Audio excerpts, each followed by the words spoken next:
Open up with a prayer. All brothers remove their head coverings. All sisters pray with their heads covered fully. And we face the east towards Jerusalem, where our temple was and where our temple in Hamashiach shall return. Abba Father, Yahweh, Elohim, the Allah of Abraham, Isaac, and Jacob. Covenant Father, Elohim of Yasharal, we come before you on your sanctified day, your set apart day, your holy Shabbat. And we thank you, Yah, once again for the hedge of protection that you provided us throughout the week. And we ask that you accept our offering on this Shabbat as we set apart this day, Yah, your seventh day, and we rest and we mikra, we gather, Yah, according to your commandments that you have given us, Yah, for you have shown us that this is the sign unto you that you are our Elohim and that there is no other. And we are your children, Yah. So we freely give you this sign and we submit to this day. Yah, we humbly ask that you please allow the angel that sits at the door and knock to come in and sup with us and us with him, so your name could be here on these grounds, giving us that Kodesh Mikra, that holy convocation that you promised us that when we be spread across the four corners of the earth and we acknowledge the sins of our forefathers and our own and return back unto you, that you would provide that little sanctuary for us in the places of our captivity and our dispersal. So we're thankful, Yah. And as we approach this new season that's coming before us, Yah, we see your prophecy being fulfilled before our eyes, Yah. We ask that you give us the spirit of endurance and strength so that we not fold and fall to the flesh and be offended by these things that are rapidly approaching us in this world.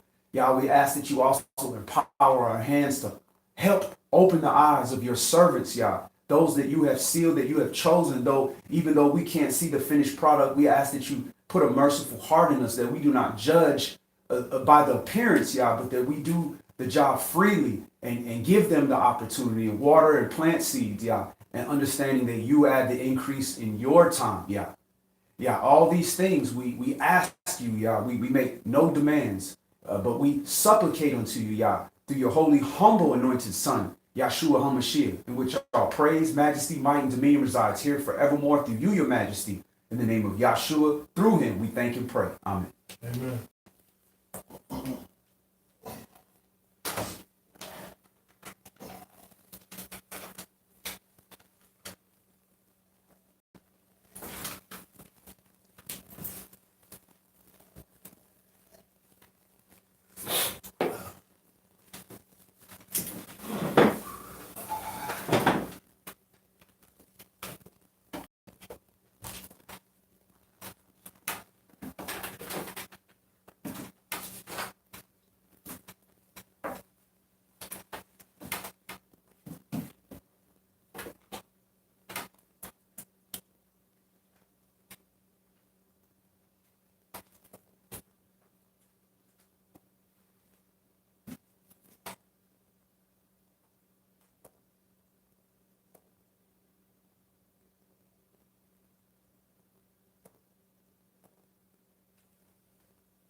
All right, Shabbat Shalom.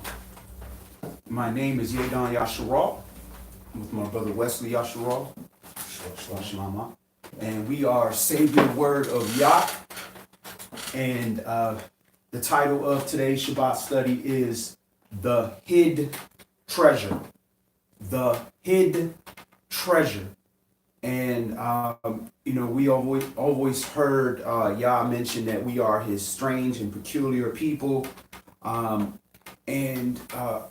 When you talk to people outside of America, people that were born in other places, in other countries, in other nations, other continents, you speak to them about, who we are as a people. And when you let them know that you know who you are as a people, it's like they'll open up to you. They're not going to disagree. They're going to agree and say, yeah, we know this, that, and the other. And their people have known for centuries who we were. And they're all kind of sitting on the side watching. But nobody's really taking the opportunity to tell us who we are as a people. And often we are in this country a hidden treasure, the jewels of the Most High, his segula, his treasure. And we don't know. We, the treasure, don't know. And the people of this country, a lot of them don't know that grow up here. So when you go back in history, other leaders have said that, have come out and acknowledged that. Like you have the president of Israel, I think his name was Nazir Gamal or something of that nature. He said that country that calls himself Israel will never have peace because the Jews left black and came back white. So you have ancient nations that are acknowledging that are saying that. And now you have the whole movement after this 400 years is up. You got Africa collectively starting to come together and open up their borders to the children of Israel, saying you can come back home. You are a native from the continent of Africa. You can come back home. The latest one opening up now is Nigeria. Nigeria has it where you can go to Nigeria without a visa. They're giving you entry into the country. And we know, of course, Ghana was one of the first ones to come out and do that.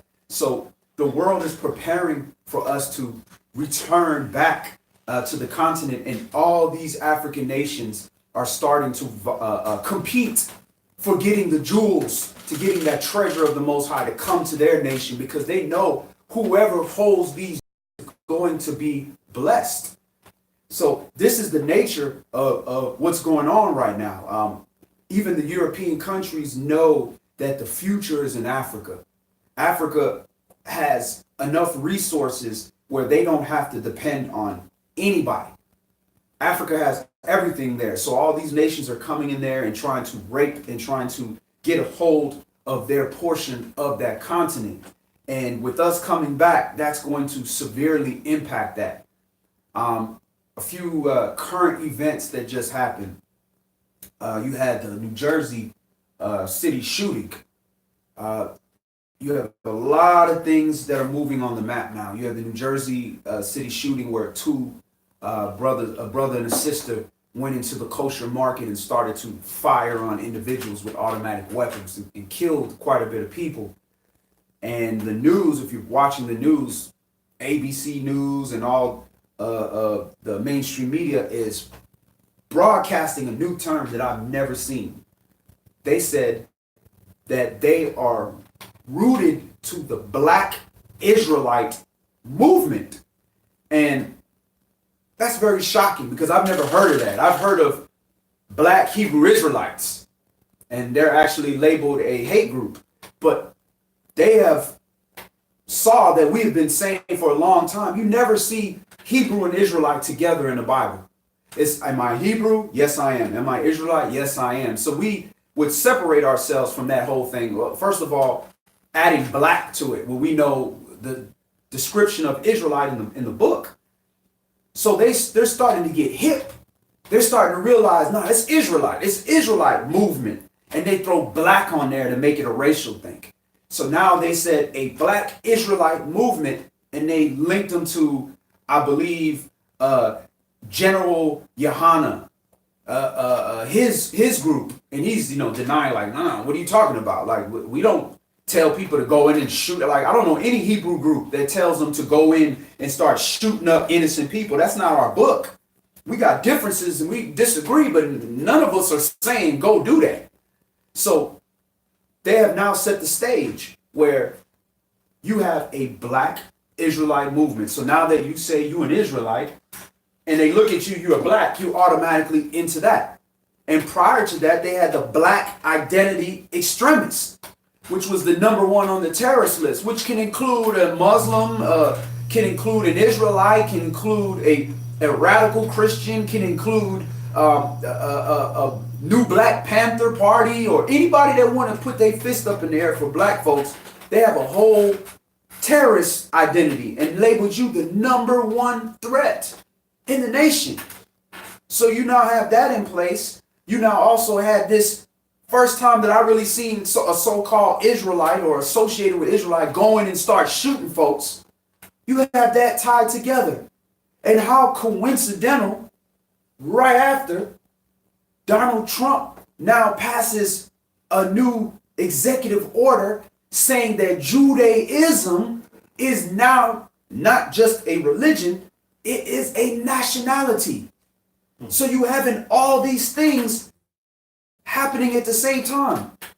Keep in mind, he just changed Jerusalem from Tel Aviv to be the capital of Israel, where now you have the embassy there, and they'll eventually have a base there.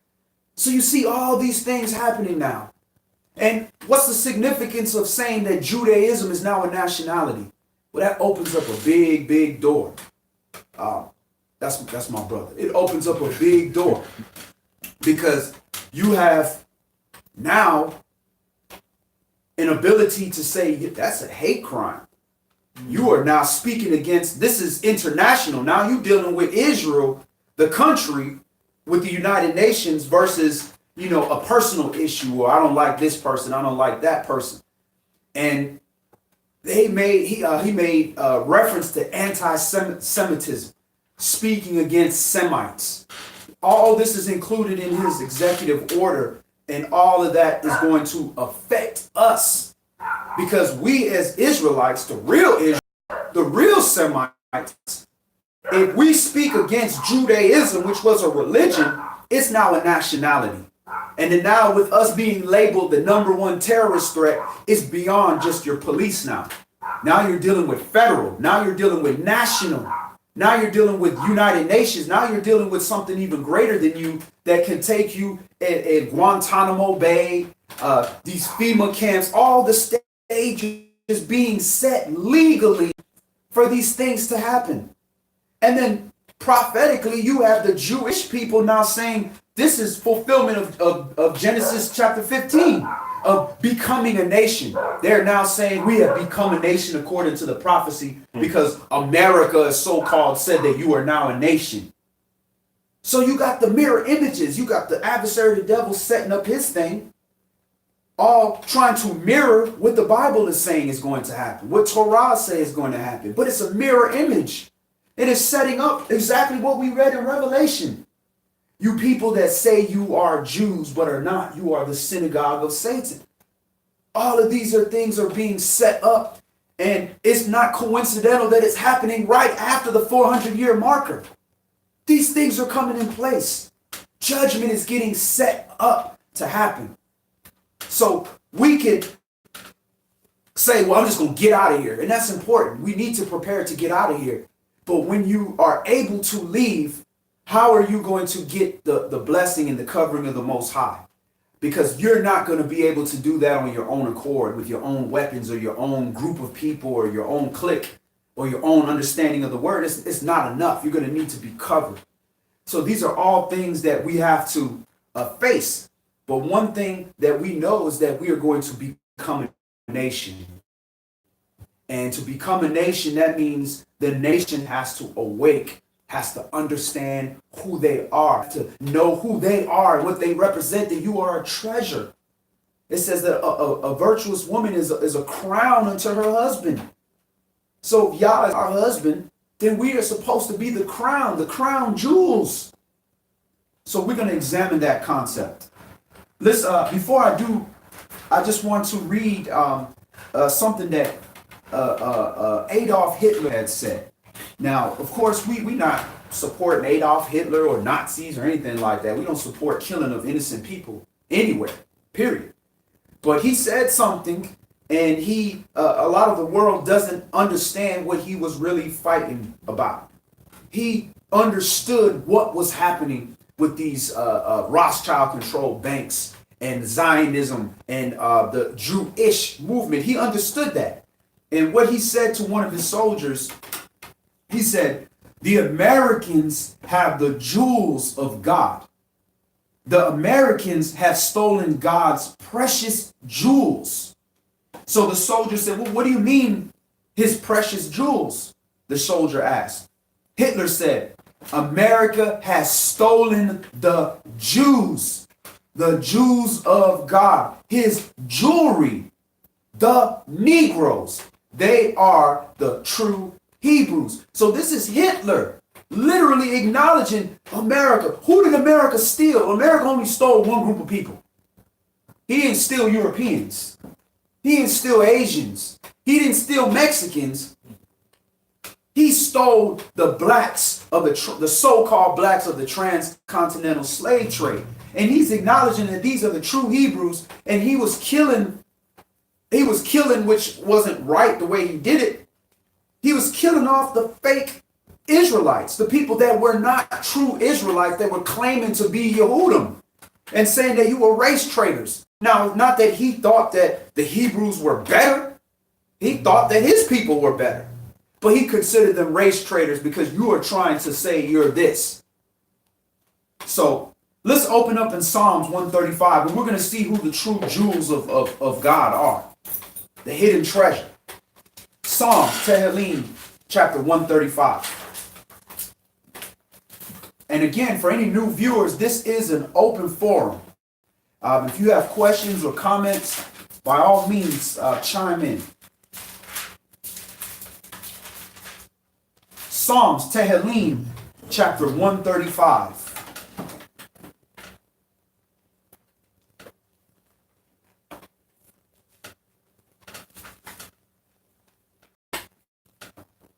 Praise you, Yah. Praise you, the name of Yahweh. Praise him, O you servants of Yahweh. You that stand in the house of Yahweh, in the courts of the house of our Elohim. Praise Yah, for Yahweh is good. Sing praises unto his name, for it is pleasant. For Yah has chosen Jacob unto himself, and Yasharal for his peculiar treasure. All right, so there's a separation here. Yah has chosen Jacob unto himself. That is the covenant. He chose the 12 tribes of Israel, all those that descended from the sons of Jacob. He chose them. All right.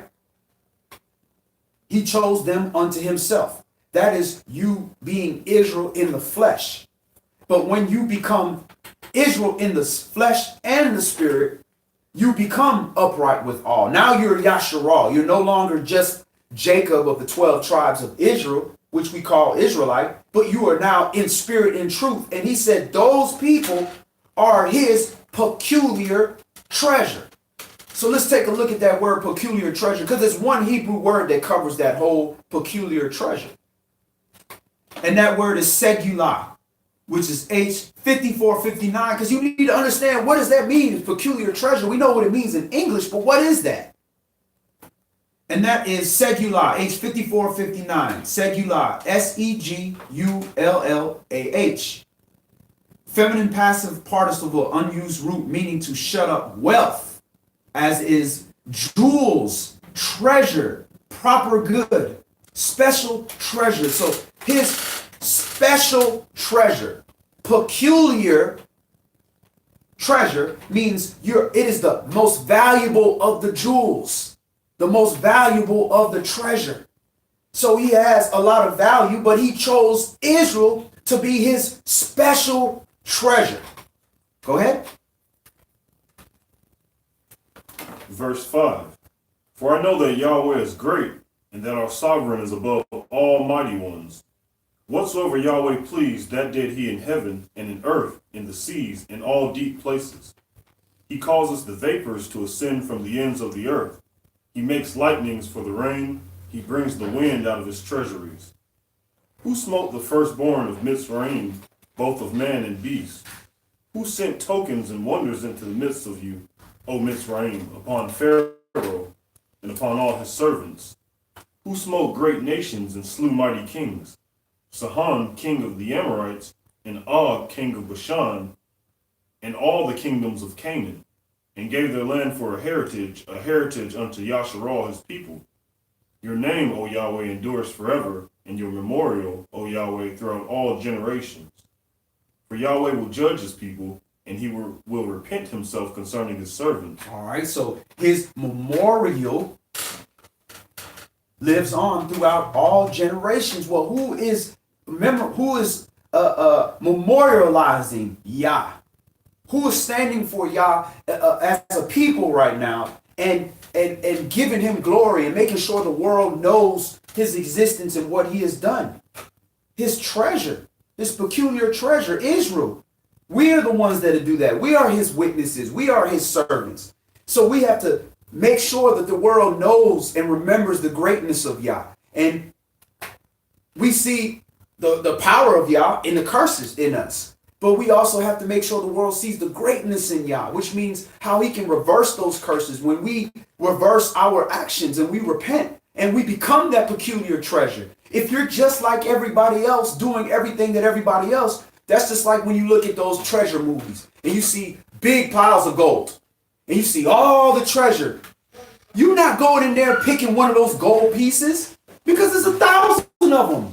But when you see those big jewels, the diamonds, or something that shines that's beautiful, you grabbing that. That's the peculiar treasure. That's different. Let me grab those. Because if there's 1 billion of that there, that's not scarce. There's no value. So what makes us a value is that we are keeping his commandments, we are keeping his covenant, and we are memorializing his name. We're giving him glory on the earth so that his name doesn't die out. It's here forever. Now, if we choose not to do that, he can take stones and do that.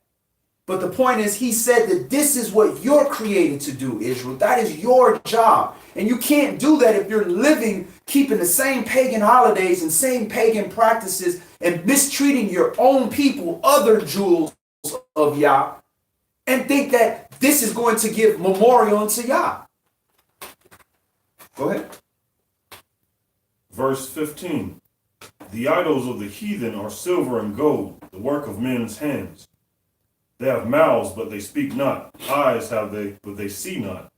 They have ears, but they hear not. Neither is there any breath in their mouth. They that make them are like unto them, so is everyone that trusts in them. So they that make these idols are like the idols. And so is everybody that trusts in them. So that dead piece of wood, if I take this here and say, this here is the spirit of Yah. Whoever holds this holds the spirit of Yah. And I praise you, holy staff, Lion of tribe of Judah. And I make this Yah. I look like an idiot, for one, making this and saying that this is Yah. So, because this thing here, right? They have no mouths, they don't speak, they can't hear, they can't see, they have no ears, and there's no spirit. There's no breath in their mouths. They can't do that, right? So this has no power. It's nothing. It's just nice. But so are those that make these. He's saying the same thing. You have no ears, you have no mouths, you have no breath in you, you have no spirit. You are an idol. You are like an idol too. And those that trust in them. So all three are considered idols, are considered spiritless, breathless, dead when you deal with those things. So this is a physical piece of wood that we're looking at. But when you do the practices that are associated with what this idol represents, you are the same way. You have no ears because you're not hearing Yah. You have no eyes because you can't see your actions. You have no mouth because you can't ask for forgiveness and pray for Yah to give you the spirit of repentance, to pray for Yah to give you the Psalm 51 heart, create in me a clean heart, a new spirit, renew in me a right spirit. You have none of those things because Yah ain't hearing you. Yah not seeing you. He turned his back from you. Go ahead. Verse 19. Bless Yahweh, O house of Yasharal. Bless Yahweh, O house of Aaron. Bless Yahweh, O house of Levi. You that fear Yahweh, bless Yahweh. Blessed be Yahweh out of Zion, which dwells at Jerusalem. Praise you, Yah. So bless you that fear Yah. So you curse Yah when you do the things that make him look bad. You curse me if you are my children and you go in the street and you do something ridiculous and say, oh man, that's the house of Yadon doing that? Oh, that must be a wicked house. You've cursed me. But when you carry yourself in a way of righteousness and holiness and you're my children, then people say, wow, what a wise and masterful house. The house of Yadon must be a very wise house. So this is how they're looking at Israel. They're not looking at us as a peculiar treasure. We just like the rest of the world. We just like the rest of the poor people. We're doing the same thing. So is Yah a liar? Did Yah lie when he said that we're the peculiar treasure? Or are we living our lives in lies? Are we living in the adversarial spirit like the adversary of the devil? Let's go to Matthew chapter 6. Mattathiah chapter 6.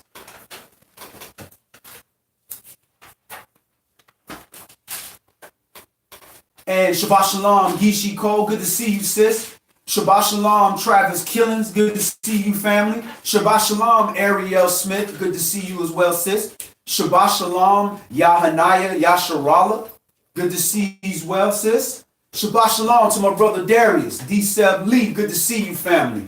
Shabbat Shalom, sis Tamika Wilson, good to see you as well. Shabbat Shalom, Stephanie Hicks, good to see you, sis. Shabbat Shalom to my brother from another mother, brother Lucas Cool. Good to see you, fam. And Shabbat Shalom to my other brother, Linnell Mangan. Good to see you as well. And as always, Shabbat Shalom, Melvin Shelley. Good to see you, family. And we are Mattathiah, chapter 6. And we're going to start this at verse 19. And we're going to go through 34.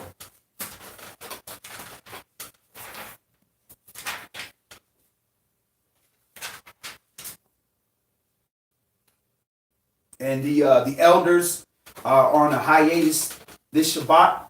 So Yah's will, they'll be back with another class next week.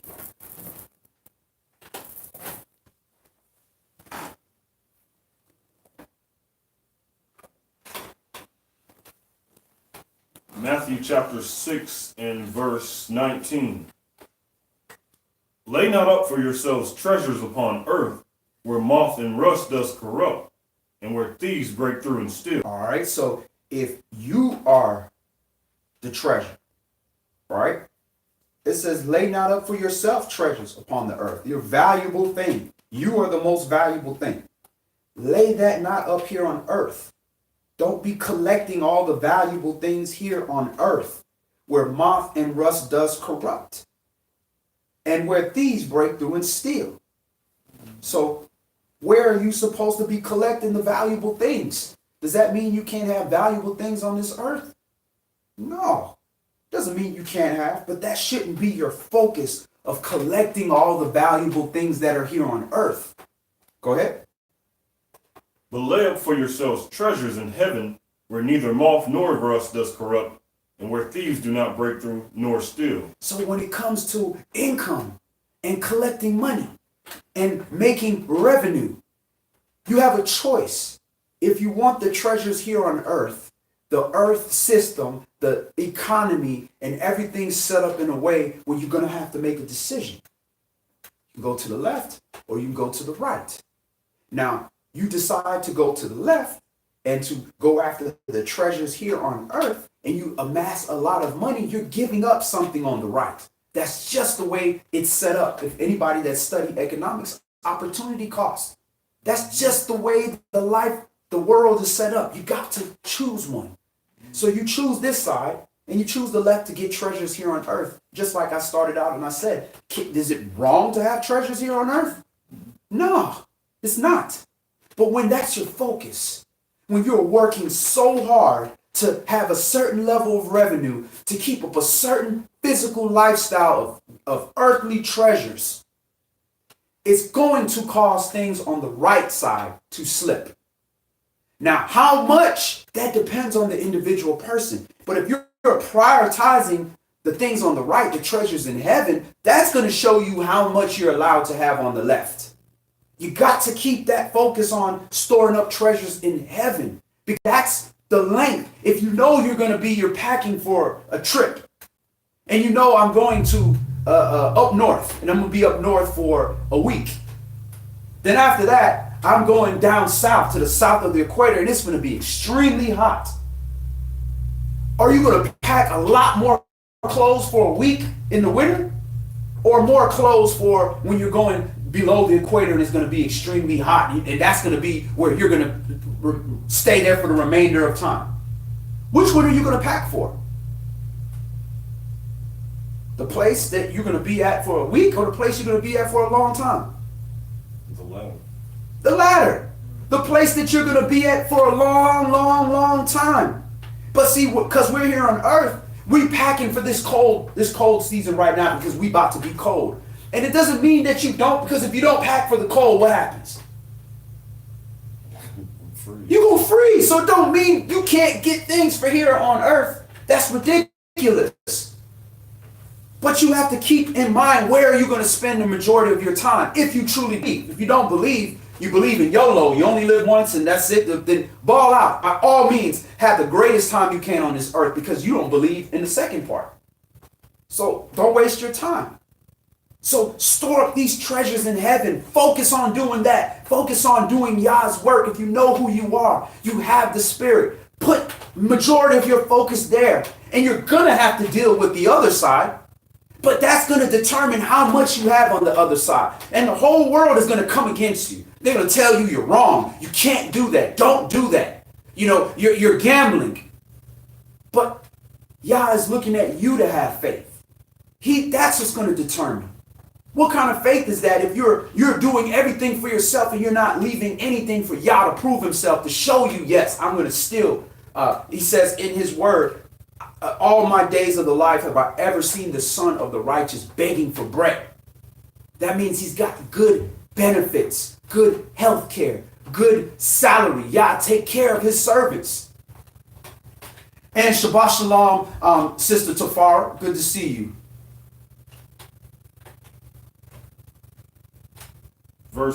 Matthew chapter 6 and verse 21. But where treasure is, there will your heart be also. The light of the body is the eye. If therefore your eye be single, your whole body shall be full of light. If your eye be evil, your whole body shall be full of darkness. If therefore the light that is in you be darkness, how great is that darkness? So how is he going about immediately talking about the light of the body, the eye, the pineal? Inside, your third eye, the place where you get spiritual instruction from the Father from. How's he immediately going to talking about the light of the body and the eye in the same verses that he's talking about not laying up these treasures here on earth? When your eye is full of light, you can see the picture. You can see what's really going on. You can see really it's only this much focus needs to be here, because it's really only this small part. But all of this needs to be the real focus, because the light is full of eye. But if your eye is darkened, focused on this earthly stuff, and you don't have the light to see, okay, I need to deal with that, but it's really only this small portion, you're blinded to the larger portion of things that you need to be focused on. The things that YAH is trying to push you in that direction. Go ahead. No man can serve two masters, for either he will hate the one and love the other, or else he will hold to the one and despise the other. You cannot serve Yahweh and Mammon. Now he goes back to the two masters. Who is your Adonai? Who is your master? The word or an idol? And again, if you do the acts that are against YAH, that's idol worship. You are just like the physical idol, whether it's you or whether it's a piece of wood. There's no breath, there's no sight, there's no mouth, there's no spirit in you. So who is your master? The word or these goods on earth? The things that you want, the things that the earth deems as treasures, but it's not peculiar. It's not secular. It's not YAH's treasures. Which one are you going to serve?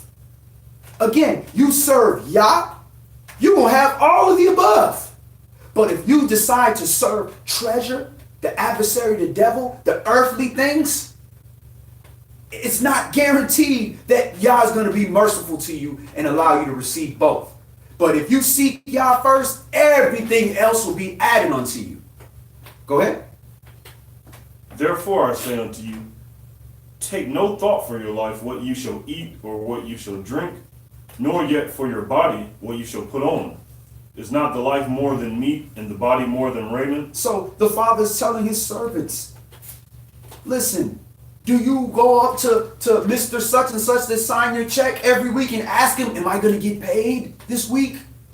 Nah, you know what your payment schedule is. You get paid every 2 weeks, and you get paid on Fridays, direct deposit your account. You get it in there by Thursday at midnight. You know this. You're not questioning him. But we go to Yah, am I going to eat? Am I going to have a coat? Am I going to have this? Am I going to have that? And when you do that, you are serving the earthly things. Now you're worried about that. Now your spiritual job is starting to go astray because you're worried about these things. If you're doing your spiritual job, you're doing your calling on the earth, you're being his peculiar treasure, then you know Yah going to take care of those things. Why? Because you know you're going to do the work necessary for those things to be taken care of. But you know the things that are beyond your normal work that you have to do, Yah got that. Because Yah is using your vessel to be his treasure, to do his work. So you know that's going to happen from experience because you've been doing that. Because you also know that when you weren't doing that, Yah still took care of you. So how much more is he going to take care of you when you're doing his job and you're serving him instead of the so-called prince of this earth? Go ahead. Verse 26. Behold, the fowls of the air, for they sow not, neither do they reap, nor gather into barns, yet your heavenly Father feeds them. Are you not much better than they? Which of you by taking thought can add 1 cubit unto his stature? And why take you thought for raiment? Consider the lilies of the field, how they grow. They toil not, neither do they spin. And yet I say unto you, that even Solomon in all his glory was not arrayed like one of these. Wherefore, if Yahweh so clothe the grass of the field, which today is, and tomorrow is cast into the oven, shall he not much more clothe you, O you of little faith? Therefore, take no thought, saying, what shall we eat, or what shall we drink, or wherewithal shall we be clothed? So take no thought of those basic necessities. That doesn't mean don't make sure you have food, don't make sure you have water. Don't be so worried about those things. Because those are even when you go to jail, do they not feed you? Do they not give you clothes and some orange uniform and some water and some bread and a sleep and some covers and everything? They give you all these things. So the wicked, evil system does that. You think the Father's not going to do that to his servants? Not just his people alone, not just Jacob, but Israel, his servants? He gonna make sure they're taken care of. And how disrespectful is it for my kids to ask me, oh, we're gonna eat, we're gonna have something to drink today, or we're gonna have a roof over our head, Daddy? I said, when have you not had this? When have you been without? That's disrespectful to a father. So how much more disrespectful is to the Father of spirits when we do that to him, knowing that he, out of all the nations in the earth, has shown us his power and his might and how much he loves us. To the point where we were reminded in Psalms 135, all these things that he did for us. How much more? Now, he hasn't done that for any other nation. Go ahead. You know, it's interesting because most of us have a lot of stuff like more than we actually need, to be honest. Right. Absolutely. Especially when it comes to food, raiment, something to drink. We got more than enough. Plenty of clothes. Go ahead. Matthew chapter 6 and verse 32.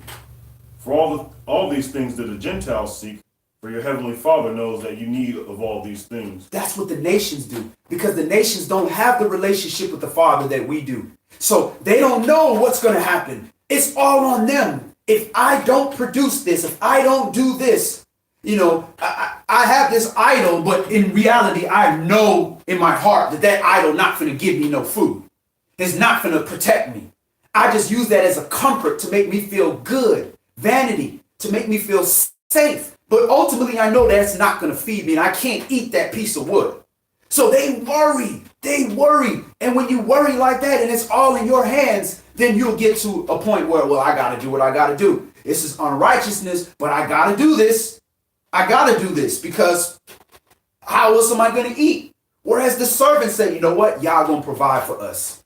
I'm going to do, if I see an opportunity for me to righteously do something, I'm going to take that opportunity. But if not, don't worry, kids. Y'all going to take care of us. Why? Because I know the Father, because he's done it before. I know who we are to him. I know I'm his peculiar treasure. What man is not going to protect his peculiar treasure?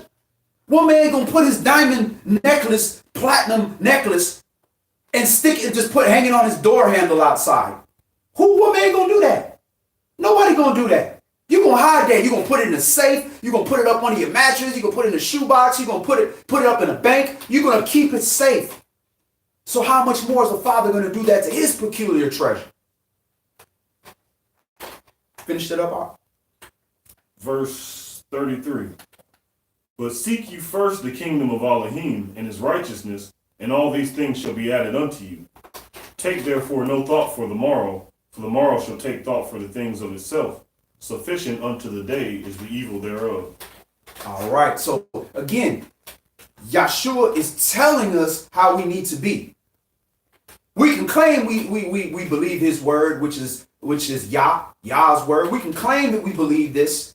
We can say that we love him. We can say that we follow him. But if we're not allowing ourselves to be changed to fit this mold, because he is the word in flesh. So when the word is put into somebody's vessel and walks, this is what it looks like.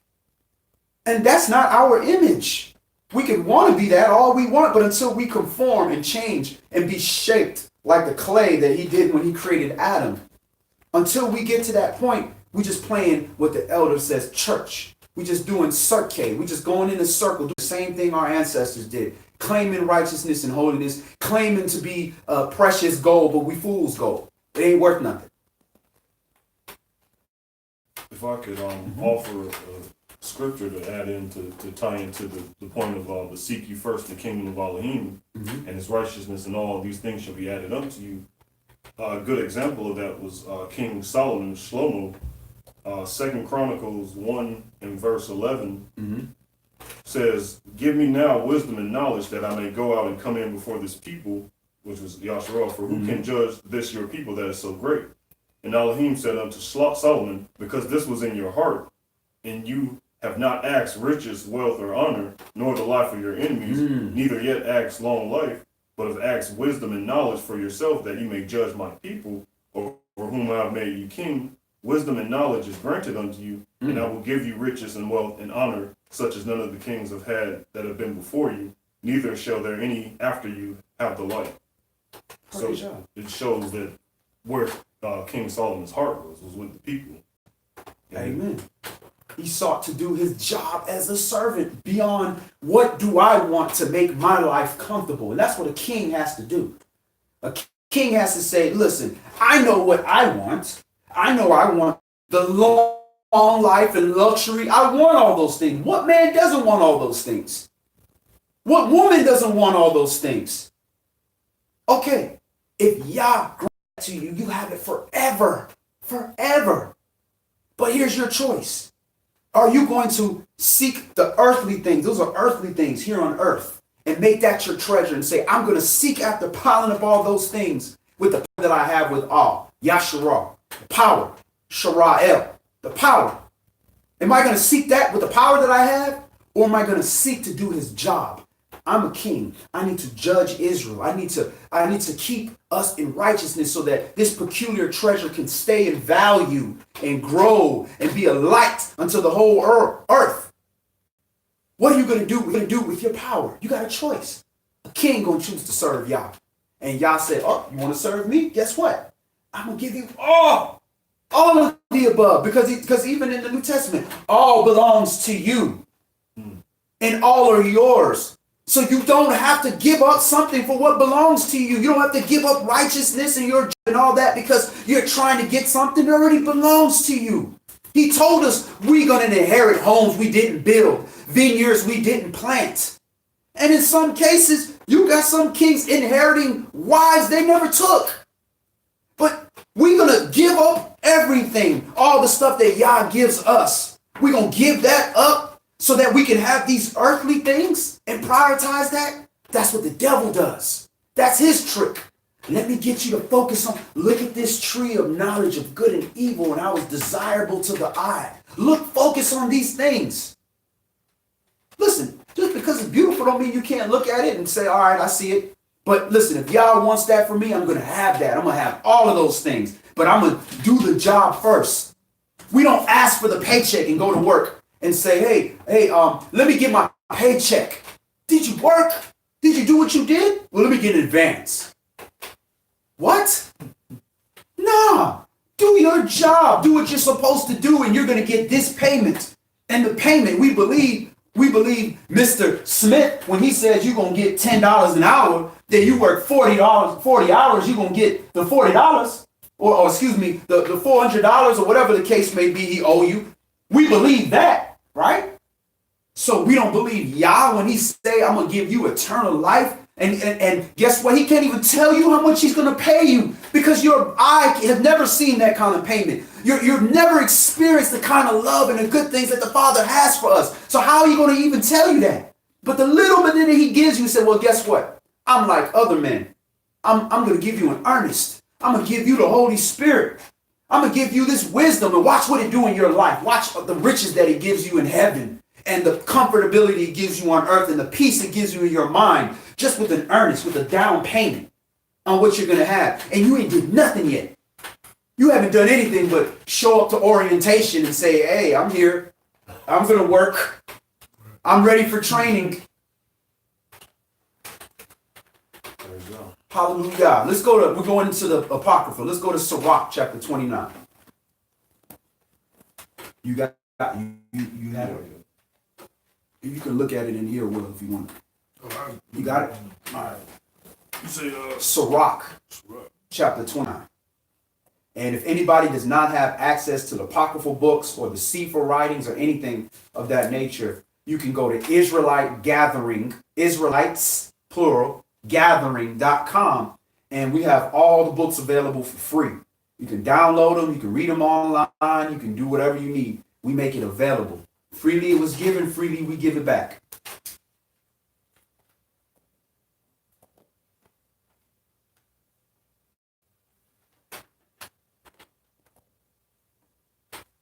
And what I suggest to any new person, before you get into the Apocrypha, make sure you have a solid foundation in the first 5 books. And beyond the first 5 books, make sure you have a solid foundation in the prophets and the New Testament. That you have read everything, you have gone through everything, you have not only seen what the law was, how the ancestors walked, and how Yahshua showed us how to walk in perfection with it. Once you have that basic understanding, you're not going to understand it all. I don't understand it all. But once you have a basic understanding, now you can get into these other books and you can have a proper understanding, because you got to have a Hebrew foundation first. Not necessarily in the Hebrew language, but the Hebrew culture, the Abarim culture, the mind state, because we have been raised in this Greek dead way of thinking. So now when we turn around and try to read a Hebrew book, we're looking at it from a Gentile perspective. And then now we're seeing all kind of contradiction, and we're falling and we're making mistakes, and we're not learning. So everybody likes to just jump into those things because they're hidden, they're pulled away, they're taken out. So it's interesting, it's attractive to the eye, but it could be a stumbling block for you if you don't have a basic foundation in the righteousness of this word, of the Holy Spirit. Ecclesiasticus, Sirach chapter 29 and verse 1. He that is merciful will lend unto his neighbor, and he that strengthens his hand keeps the commandments. Lend to your neighbor in the time of his need, and pay you your neighbor again in due season.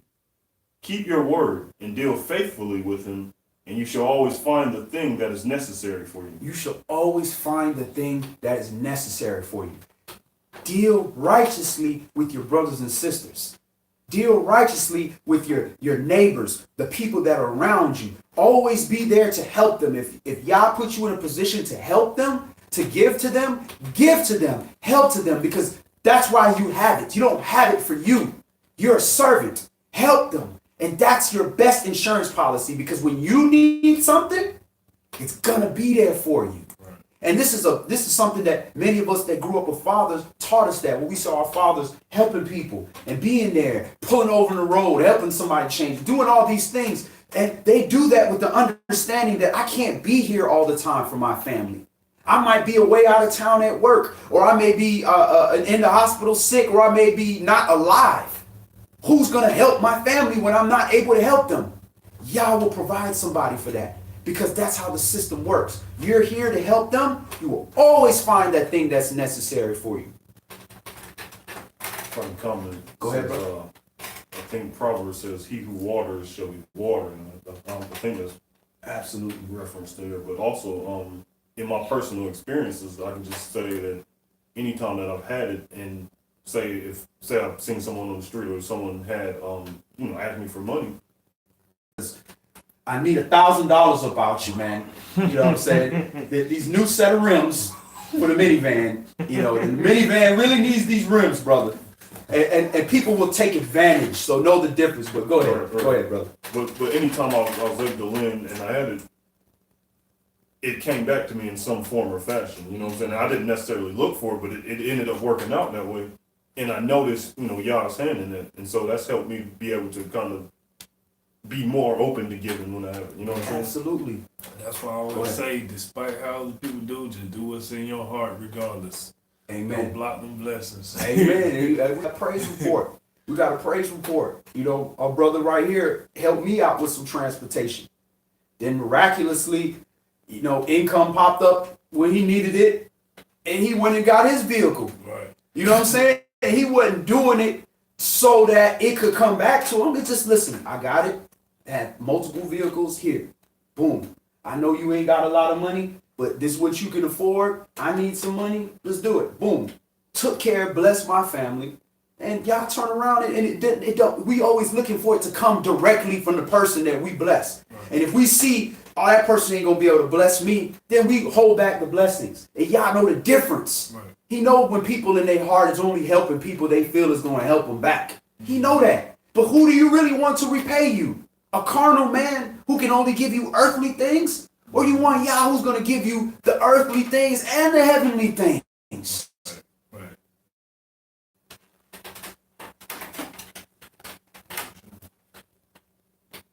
Ecclesiasticus, Sirach, chapter 29 and verse 4. Many, when a thing is lent them, reckoned it to be found, and put them to trouble that help them.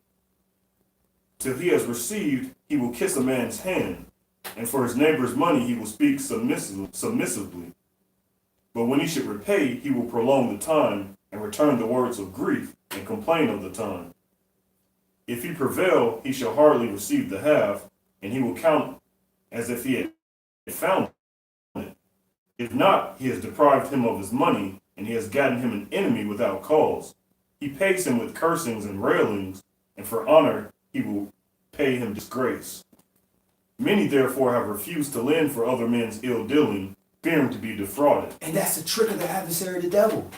Well, see, that's why I don't lend people money, because he ain't gonna pay me my money back, and then I'm gonna have to put my hands on him. And I don't play about my money. And so you're not gonna do righteousness because somebody not returned righteousness unto you. So you got a ransom for sin. You only going to do righteousness when somebody do righteousness to you. And this is the childish mentality that we have. Mm-hmm. The childish mentality. But you see people that don't operate that way, they get blessed. I know, for example, Sister Tafara is like that. She got it. And so, and a brother, sister needs it. She know half the time folks can't repay her right away. She just do it because she gets the concept. Yah gave it to you, not for you. Right. He gave you the portion that you need for you and your family. Mm-hmm. Everything above that, that's for him. And how you give it to Yah is you take care of his people with priority and everybody else who needs right after. Go ahead. Sirach, Ecclesiasticus chapter 29 and verse 8. Yet have you patience with a man in poor estate, and delay not to show him mercy. Help the poor for the commandment's sake, and turn him not away because of his poverty. Lose your money for your brother and your friend, and let it not rust under a stone to be lost. Help the poor for the commandment's sake. That means when you, how let's just go over that. How is helping the poor a commandment? Let's precept that. This is why you need to understand the first 5 books. That's part of loving the neighbor. Isn't it? Right. Loving your neighbor like yourself. When you was poor, you had nothing, you had food, you couldn't feed your kids. Wouldn't you want somebody to help you? Right. That's the second greatest commandment. Great, excellent. Anything else?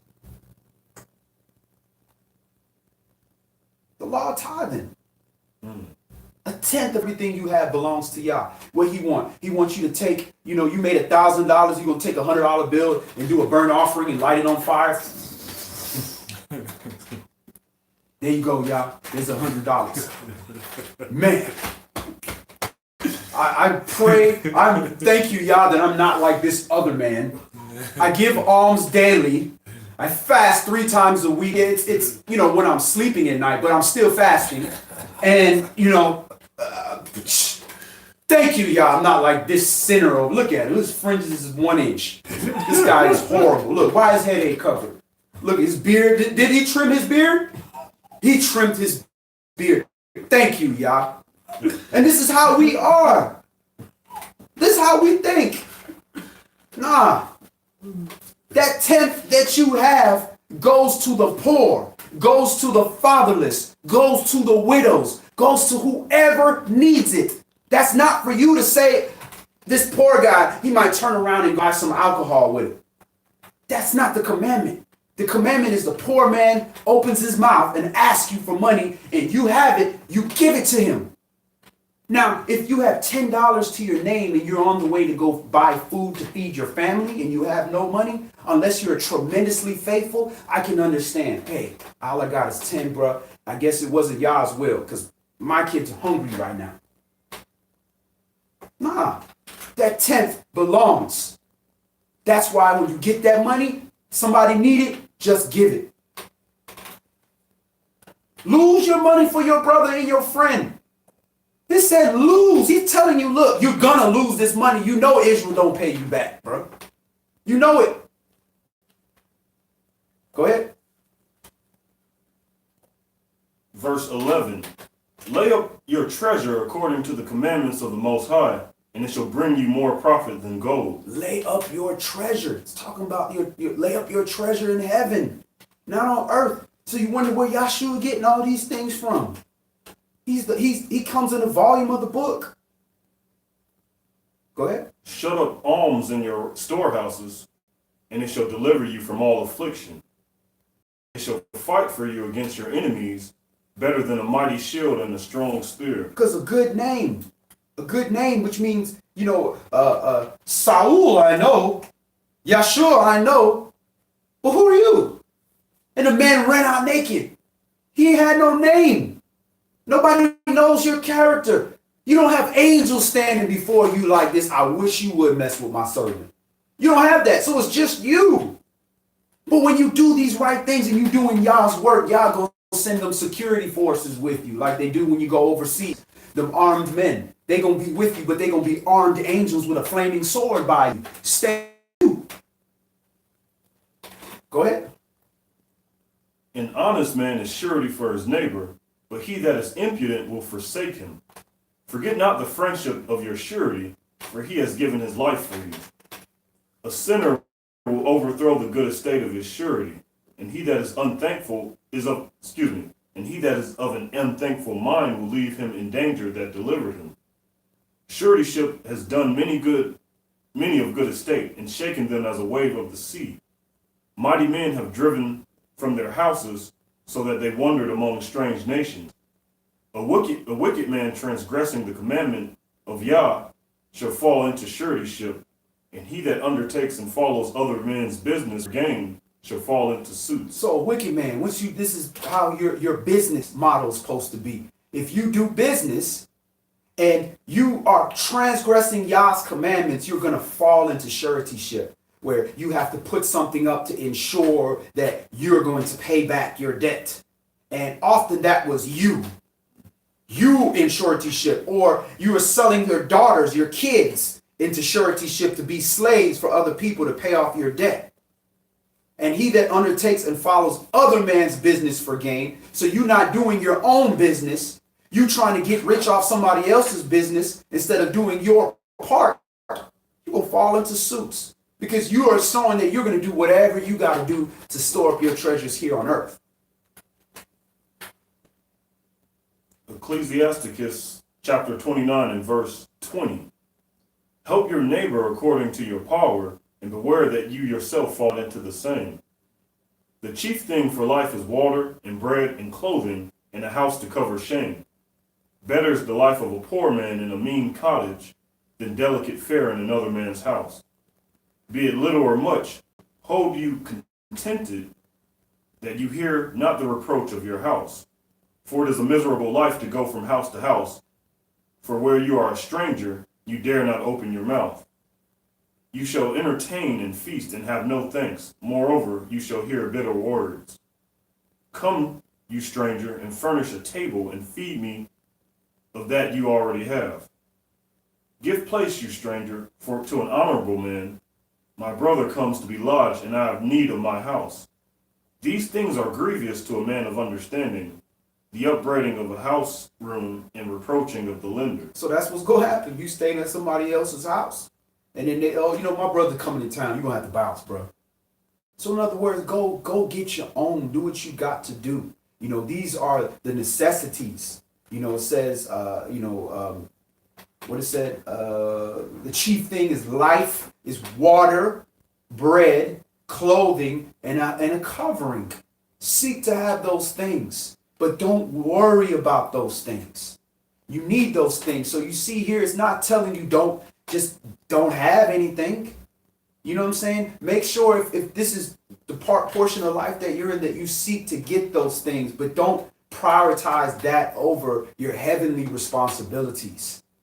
And YAH is not going to make you a fool where you're homeless, you ain't got no food, you ain't got nothing, you just horrible because you trying to serve YAH. No, he's not going to make you like that. He's going to make sure you have what you need. Let's go to Wisdom of Solomon. Wisdom of Shlomo, chapter 7. And that's like a book before Sirach, if you have the Apocrypha.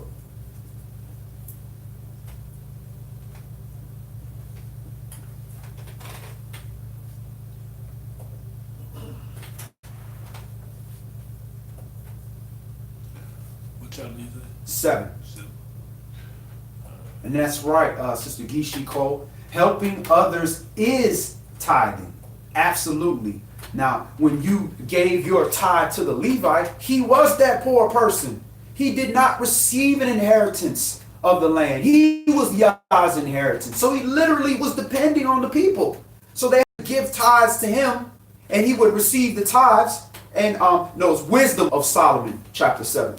He had to pay tithes to the Levite, so the Levite could eat, so the Levite and his family could eat. So what you think happened when things was tight for Israel? Who you think suffered the most?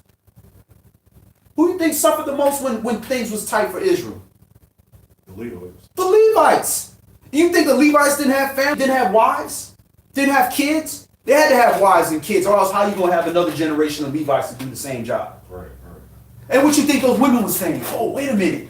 We hungry. We ain't got this. We ain't got that. Yeah, but I gotta serve y'all. I gotta do my job. No, listen, you better get out there and go do this. You better go do that.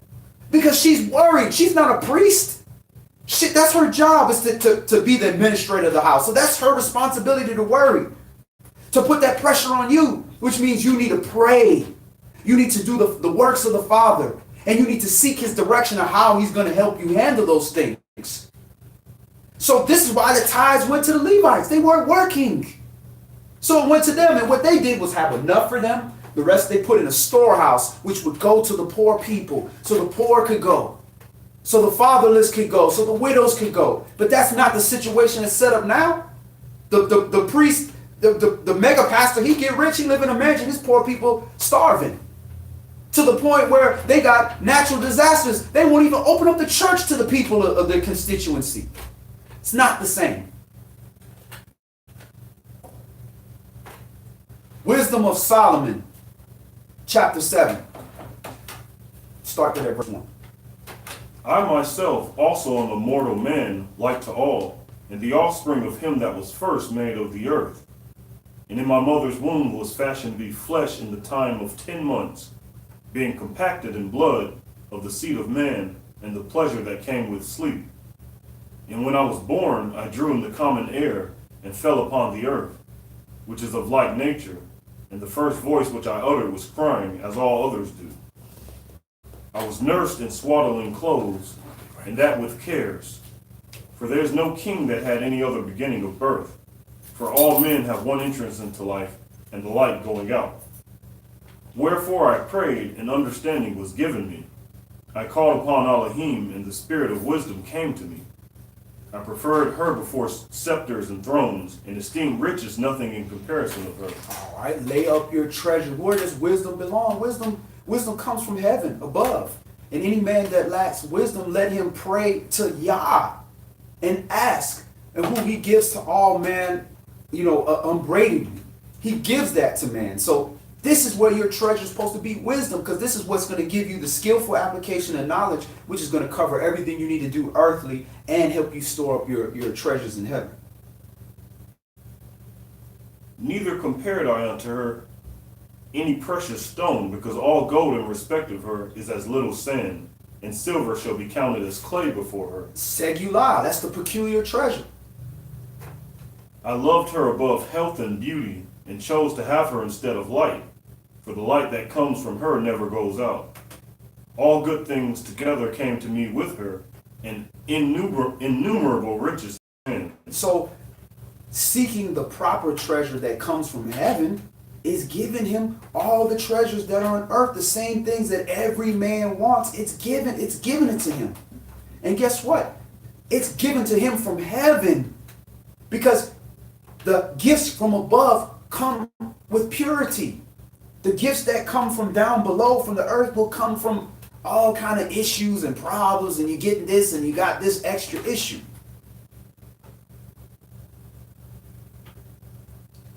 And I rejoiced in them all, because wisdom goes before them, and I knew not that she was the mother of them. I learned diligently, and do communicate her liberally.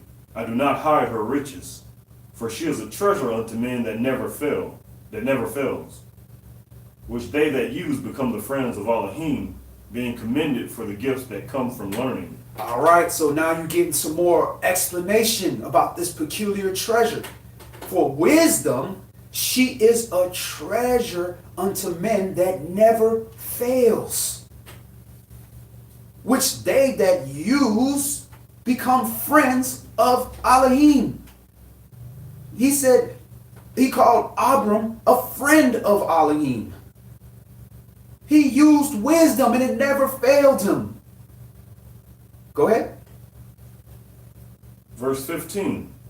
Elohim has granted me to speak as I would, and to conceive as is meet for the things that are me, because it is he that leads unto wisdom and directs the wise. For in his hand are both we and our words, all wisdom also, and knowledge of workmanship. For he has given me certain knowledge of things that are, namely, to know how the world was made, and the operation of the elements, the beginning, ending, and midst of the times, the alterations of the turning of the sun, and the change of seasons, the circuits of years, and the positions of stars, the natures of living creatures, and the furies of wild beasts, the violence of winds, and the reasonings of men, the diversities of plants, and the virtues of roots. And all such things as are either secret or manifest, them I know. For wisdom, which is the worker of all things, taught me. For in her is an understanding spirit, holy, one only, manifold, subtle, lively, clear, undefiled, plain, not subject to hurt, loving the thing that is good, quick, which cannot be leaded, ready to do good. So that's the wisdom that's from above. It's pure. It's holy. Understanding holy and only one spirit. The wisdom that's from above. But again, the wisdom that's below is sensual. I feel good. It's going to help me get the thing that I want on this earth. It's just all about that. It's about the earthly thing, and it can be altered and changed to fit whatever vanity you want. And it seems like it works because it's worked for us in the past, or it currently works. So we say if it's not broke, why fix it? Because I'm getting the earthly things that I want, but are you getting the heavenly things that you need? Are you getting the wisdom that's from above, the things that's going to affect your eternal salvation? Are you getting those things? We don't deem that important because we're not dealing with that right now. But if we see what's happening in the earth, we are rapidly approaching where this currency is going to change, where wisdom is going to be the stability at times, not your bank account, not your credit score. And folks is not going to be ready for that if they're not preparing their minds to seek after the eternal currency. Go ahead. Wisdom of Solomon, chapter 7 and verse 23. Kind to man, steadfast, sure, free from care, having all power, overseeing all things, and going through all understanding, pure and most subtle spirits. For wisdom is more moving than any motion. She passes and goes through all things by reason of her pureness. So no man has the power to hold on, to keep back the spirit. The spirit of wisdom is like the Holy Spirit. You grieve the spirit, you don't want to act according to wisdom, I'm out. I'm gone. Go ahead. For she is the breath of the power of Elohim, and a pure influence flowing from the glory of the Almighty. Therefore can no defiled thing fall into her. No defiled thing can fall into her. She is not going to, light and dark cannot dwell together in the same place. So she is the breath of the power of Elohim, the Ruach. By wisdom, Yah created the earth and the waves and the sun and the moon and all that. The breath. Ruach is the wind, the breath. And a pure influence flowing from glory of the Almighty. And Yah's glory in his spirit is not going to be contained in a defiled thing. This is why it says, I am holy, you be holy, because I want these gifts. I want you to be a peculiar treasure unto me, a segula. I want you to be the crown on my head. Just like a earthly wife is to her husband, she's a crown to her husband's head. And if you could pick the kind of crown that you want, you're going to pick the crown that is all tarnished and messed up and is not beautiful from a spiritual eye and not valuable. Why would you want that? That's like a symbol of your royalty. So you want your Isha, you want your wife to be a jewel in all the areas that matter to the Father. Not necessarily in all the carnal things. Yeah, we want a beautiful wife. Yeah, we want a good personality. We want all those different things. But if this is what you have to be your joint heir to help you get into salvation, you want that husband or you want that wife to be valuable in the eyes of Yah. Is this person valuable in the eyes to Yah? Or are they valuable in the eyes to man or woman? Which one are you going to prioritize? You can't serve two masters. But if you get the one that's valuable in the eyes of Yah, you're going to get both. Go ahead. Verse 25. For she is the breath of the power of Elohim, and a pure influence flowing from the glory of the Almighty. Therefore can no defiled thing fall into her. For she is the brightness of the everlasting light, the unspotted mirror of the power of Elohim, and the image of his goodness. And being but one, she can do all things, and remaining in herself, she makes all things new. So wisdom, that's what making you a friend of Elohim and prophets. And she make all things new. So when you deal with somebody and they're not operating in wisdom, don't throw them away. Yeah, you can't yoke yourself when they're not walking in wisdom and they about their self and they in their flesh. Don't yoke yourself to them at that moment. But you don't cast them aside because Yah can make all things new. The word can make, wisdom can fix that. You don't know when the spirit of wisdom could come on it. I was in study with my Isha last night, and we were going over a story with King Saul in Samuel. I think it was 1 Samuel chapter 24, I believe.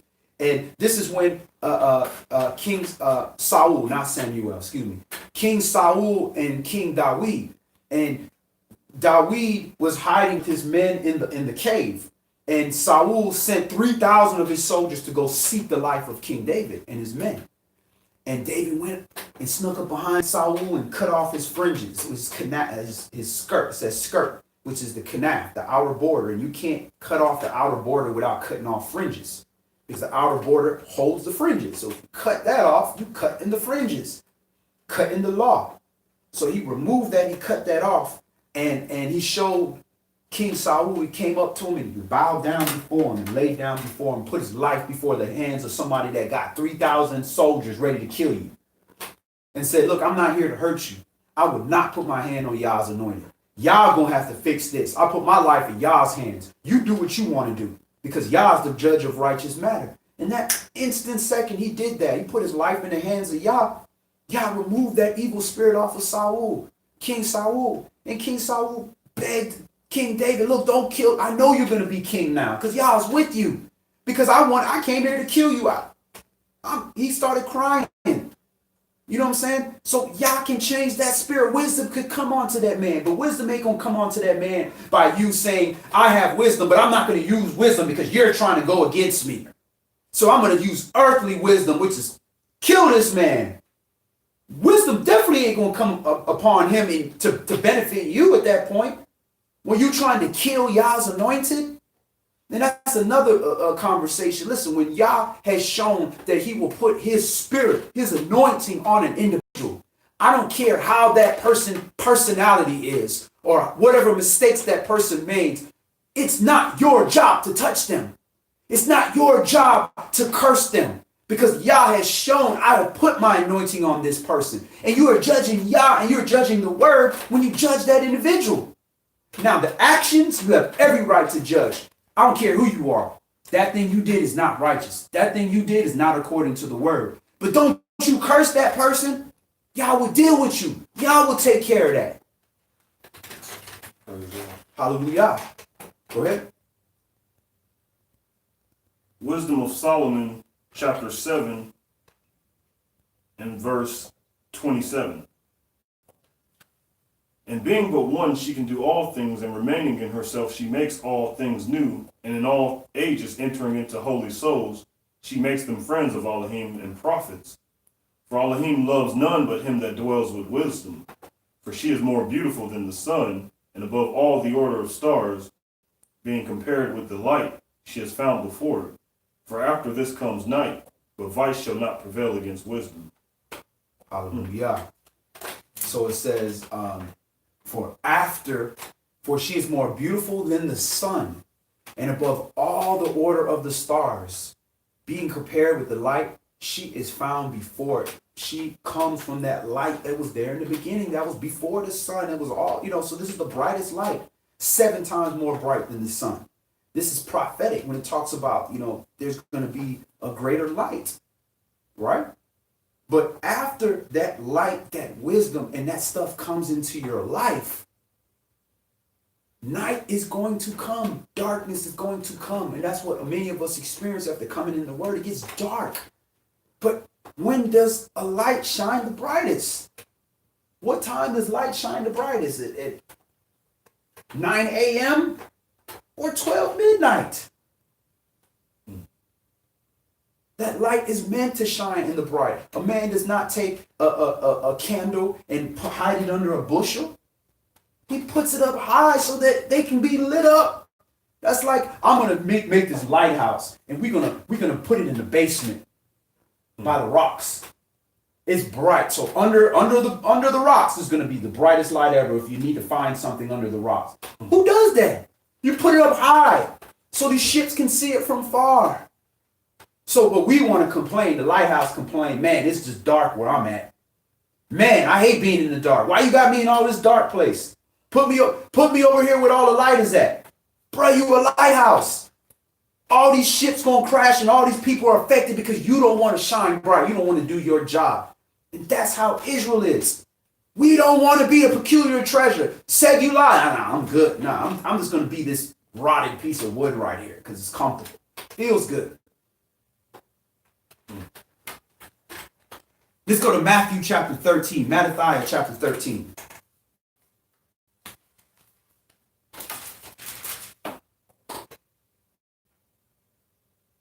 Chapter 13, and we're going to read verses 44 through 58.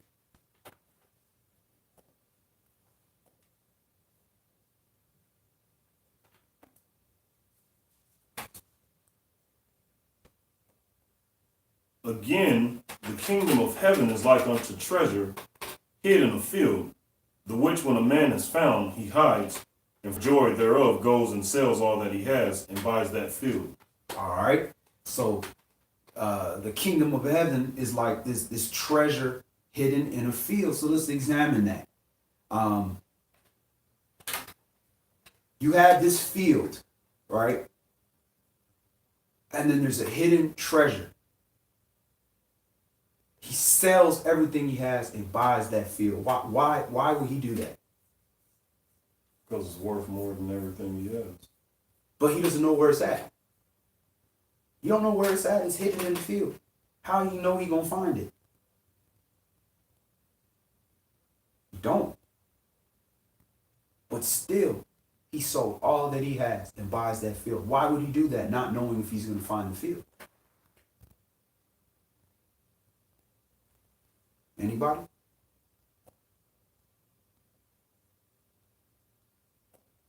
What does that show? Faith. Faith. He has the faith. Listen, I know where the treasure is at. I know who the treasure is. Nothing else matters.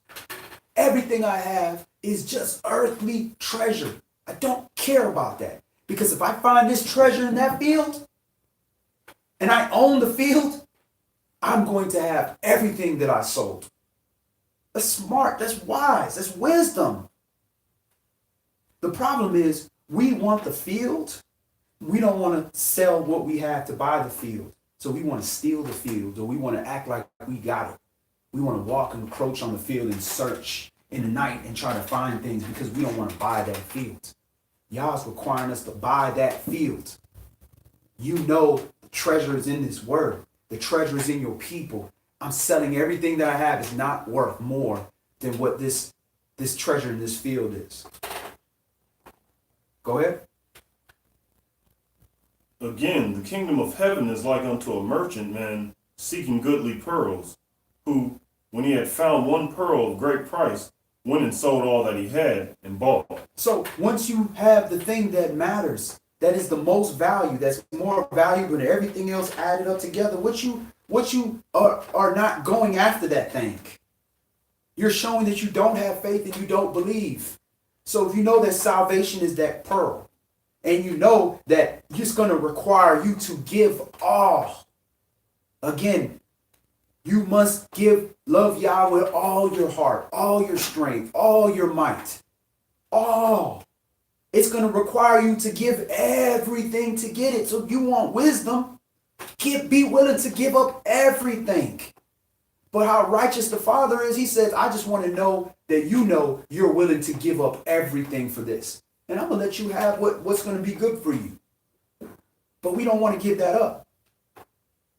Go ahead. Verse 47.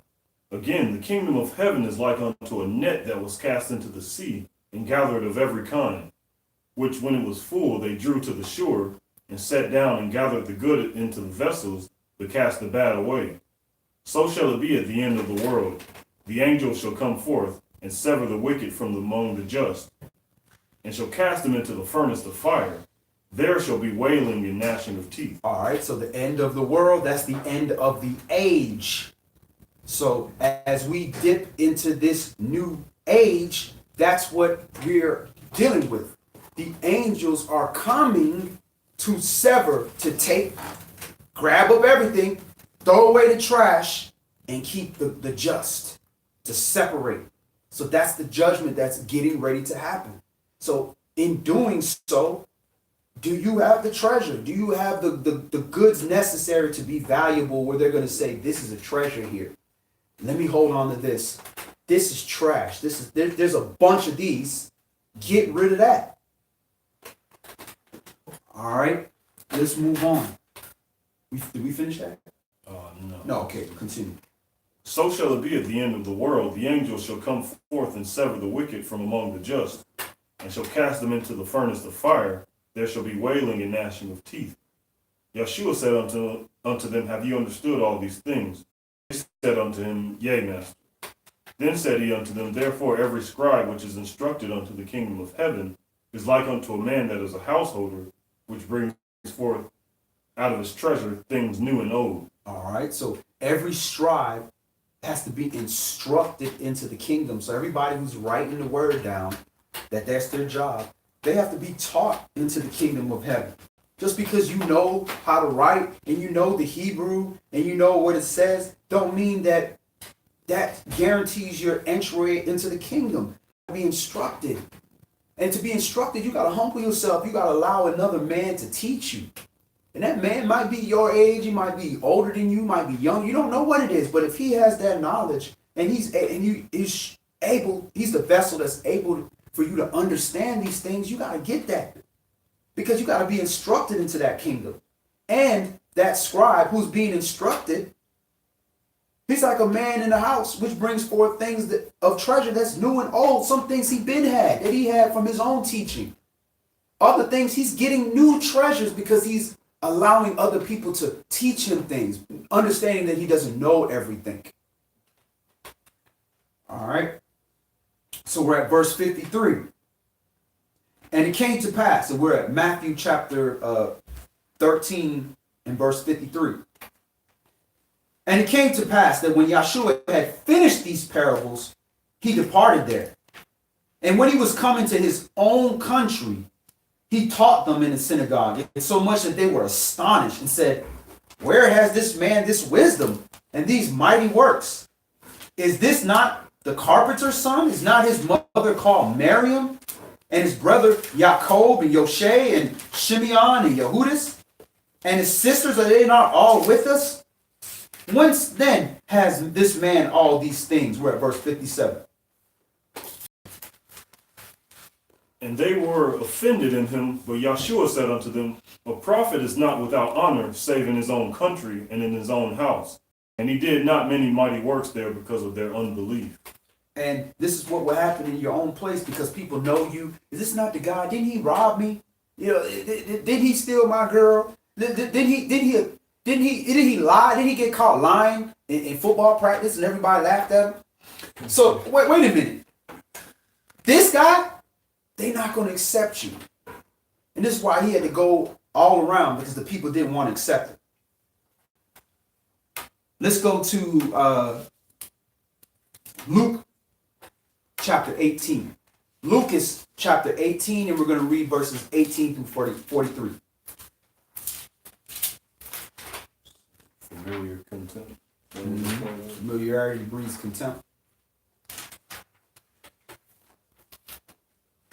Some people don't want to let you grow and change because it's a reminder that they haven't changed.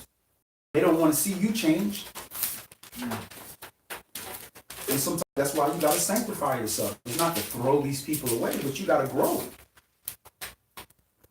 How else are you going to help them?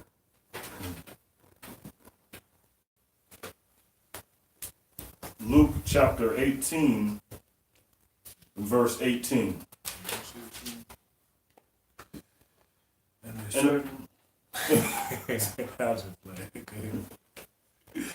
And a certain ruler asked him, saying, Good master, what shall I do to inherit eternal life? And Yeshua said unto him, Why call you me good? None is good, save one, that is Elohim. You know the commandments. Do not commit adultery, do not kill, do not steal, do not bear false witness, honor your father and your mother. And he said, All these have I kept from my youth up. Now when Yeshua heard these things, he said unto him, Yet lacks you one thing. All right, so first of all, Yeshua said, Why are you calling me good? because he's addressing a vessel. I'm still flesh. Ain't nothing about me good. And that flesh is no good thing. But the spirit that's in me, that is good. That is the Father. Elohim, he's good. So just like how we were talking earlier, before class, about what our fathers did, that wasn't them being good. That was YAH in them. YAH put that spirit in them to help raise us and show us the right things. And then the bad things that they gave us, that was them. But we don't give credit to YAH and say that bad thing in them was YAH. That's the man. Eternal, honor your father and mother. That's only what was that? What, adult? Have a baby with your mom. Nah. No Christian or reader of this word feel like that's true. That don't make no sense. But people will gainsay and try to justify whatever it is so that they don't have to change. You're not going to get to the kingdom by not wanting to change. You have to conform to the citizenship of that new kingdom, that new place. Not it is going to conform to you. Go ahead. Start back at verse 21. And he said, all these things have I kept from my youth up. Now when Yeshua heard these things, he said unto him, yet lacks you one thing. Sell all that you have and distribute unto the poor, and you shall have treasure in heaven, and come, follow me. So if you want to be perfect, this is what you need to do. In another place it says, well, if you will be perfect, sell everything you have and give it to the poor and come follow me. That's hard. If you got a lot of things and you're a rich person, you don't want to do that. That's you. That's yours. You don't want to give that up. But Yeshua is telling you, just keeping some commandments, that ain't enough. You have to be willing to give all to follow him. And that's difficult if you got a whole bunch of massive amount of treasures. It's going to be very hard to let those things go. And that's why I said, rarely does a rich man enter into the kingdom of heaven, because he's not willing to give up all those things. But if you are not prioritizing those things, and YAH gives you those things through him rewarding you and your hard work, it's not going to be that much to give it up, because look, YAH gave it to me, he gave it back. I'm looking for the long run. I'm not concerned with these simple things. But what did this young man do? And when he heard this, he was very sorrowful, for he was very rich. And when Yeshua saw that he was very sorrowful, he said, how hardly shall they that have riches enter into the kingdom of Yahweh? For it is easier for a camel to go through a needle's eye than for a rich man to enter into the kingdom of Yahweh. Okay, so how hardly shall they that have riches enter into the kingdom of Elohim? That's very difficult. It's easier for a camel to go through the eye of a needle. And what that's talking about is to get into Jerusalem, to get through the mountains, they have these small little areas of rocks carved in through the mountains that you have to literally get off the camel, get rid of goods if you got too much stuff, and squeeze through there. It's very, very, very difficult. It's hard. It's a lot of times they had to leave things so they couldn't bring it all through there. That's how difficult it is. So if you know it's that difficult to get into the kingdom of Elohim, being rich, why would you preach and teach people to get rich, trying to get into the kingdom, or use riches as a goal for people to get into the kingdoms? That does not match Yeshua's walk. That did not match any of the servants in this book that told you, let's go get rich, and this is how you're going to get in the kingdom. But man will justify in his mind 50 million different ways of why he should get that money and be rich. He's going to help all these people. If that was the case, why all these rich people ain't helping everybody? Why is there still world hunger? You got one billionaire that can come together and feed the whole world. Why? Obviously, it's not set up that way. But everybody wants to lie. Just like the man says, I'm gonna get 15 wives and everything's gonna be all good. Don't lie to yourself, bro. You ain't finna just jump out there and get 15 wives, bro. You don't have one. You don't have one successful one. You don't know too many people with one successful wife. But you're going to lie to yourself and say, I'm going to be able to handle all that and still serve God. So you're going to do the job of a servant of the Most High with 15 wives. Who's taking care of the wives? You taking care of the wives. But yet you're going to take care of y'all's business? That's why the word says it's not fit for kings to multiply wives unto themselves. How you going to do y'all's business? And you got all these wives. This is all wisdom. But we want to jump out here and just grab all these things. Go ahead. And they that heard it said, who then can be saved? And he said, the things which are impossible with men are possible with Elohim. So it doesn't mean it's impossible for somebody with money to enter into the kingdom. If Yah granted you that money and you prioritized Yah, I'm pretty sure you'll be able to handle it. But if you say, no, I'm going to go after that money, and whatever's left over, Yah can get that, it's hardly do they enter into the kingdom. Then Kepha said, lo, we have left all and followed you. And he said unto them, verily I say unto you, no man that has left house or parents or brethren or wife or children for the kingdom of Yahweh's sake, who shall not receive manyfold more in this present time and in the world to come life everlasting. Then he took unto him the 12 and said unto them, behold, we go up to Jerusalem, and all things that are written by the prophets concerning the Son of Man shall be accomplished, for he shall be delivered unto the Gentiles, and shall be mocked, and spitefully entreated, and spitted on. And they shall scourge him, and put him to death. And the third day he shall rise again. And they understood none of these things, and this saying was hid from them, neither knew they the things which were spoken. And it came to pass that as we can stop there. Let's move on. Let's go to Matthew chapter 25. Matthew chapter 25, and we're going to read 31 through 46.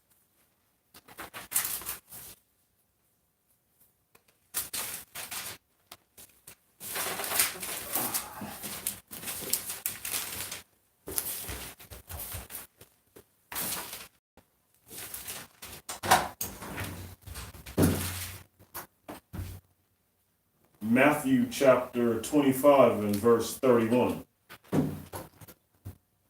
When the Son of Man shall come in his glory, and all the holy angels with him, then shall he sit upon the throne of his glory. And before him shall be gathered all nations, and he shall separate them one from another, as a shepherd divides his sheep from the goats.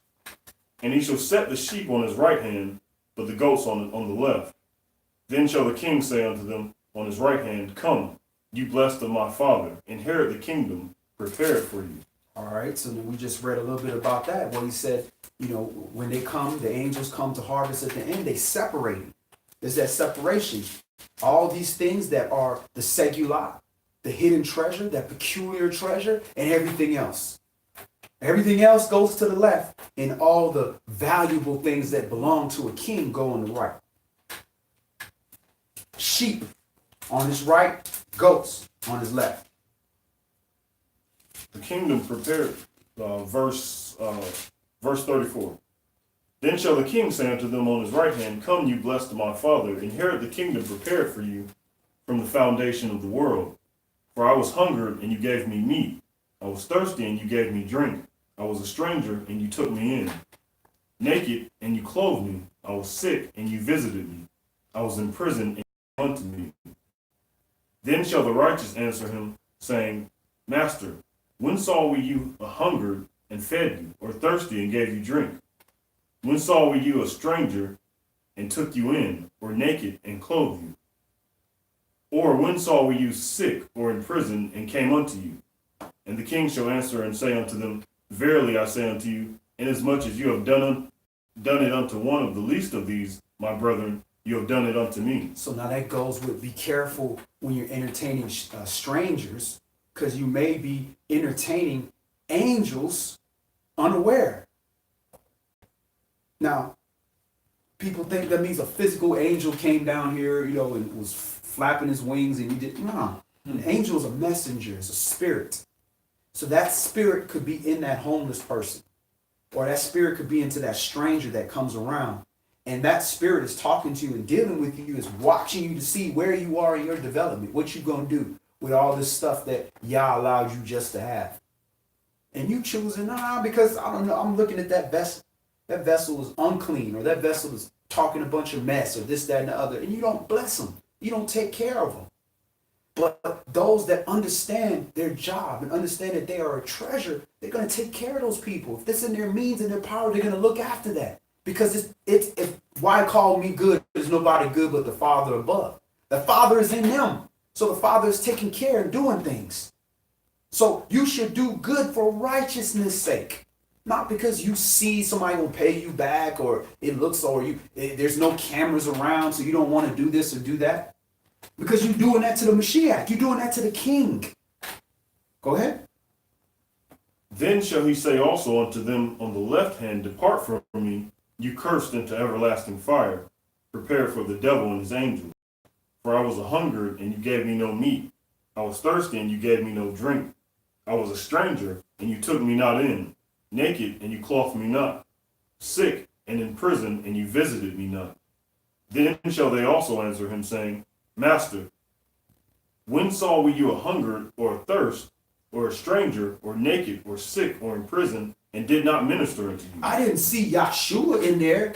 I didn't see a priest of Yah in there, with his garments on and everything. And I know this guy, I've seen him on TV or whatever. Nah, I didn't see that. So what did I do? I didn't do that. I did that to this stranger, this brother that I don't know, that he probably deserves what he got.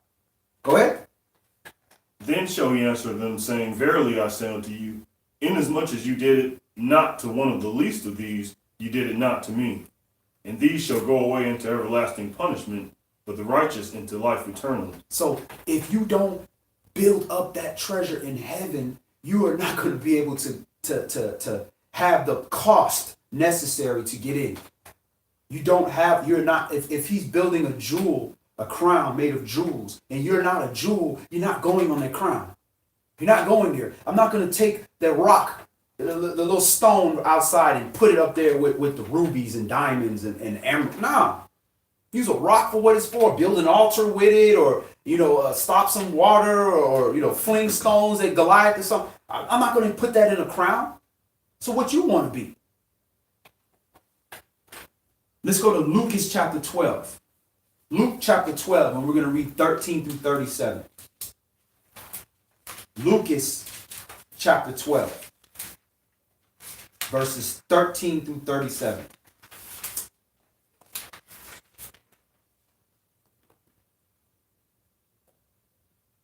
And one of the company said unto him, Master, speak to my brother, that he divide the inheritance with me. And he said unto him, Man, who made me a judge or a divider over you? And he said unto them, Take heed and beware of covetousness, for a man's life consists not in the abundance of the things which he possesses. It's in your hands. Stop coveting what belongs to somebody else. And that's the problem, man. Well, look, he's not dividing it with me. He's got to share it with me. Look, if that is not in that man's heart, how you gonna make somebody else force that? It was put in that other man's power for a reason. If he's the firstborn, he's the firstborn. But we so concerned that we put that kind of effort into, hey, word, this man is not being righteous. He's not keeping Shabbat. He's not loving his neighbor like himself. What's going on?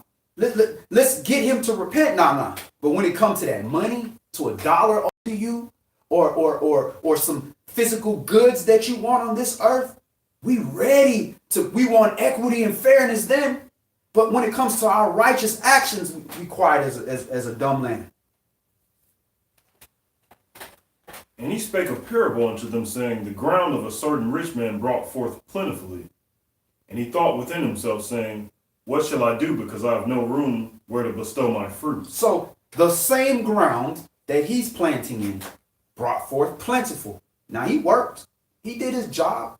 He had to plant and water and do all that type of stuff. Somebody else's ground did the same thing, but their ground wasn't as plentiful. But his particular ground yielded him a lot. So for whatever reason, y'all blessed them with a lot, and they have a lot now.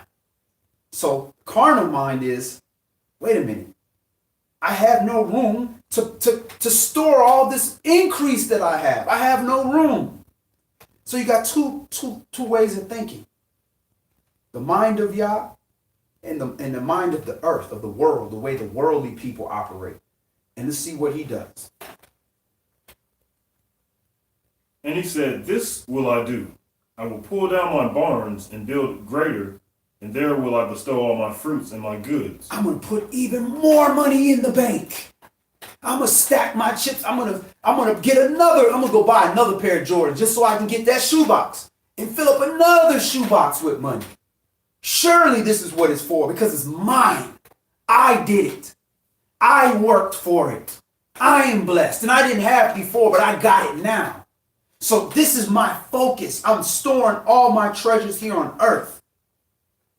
Not knowing. Go ahead.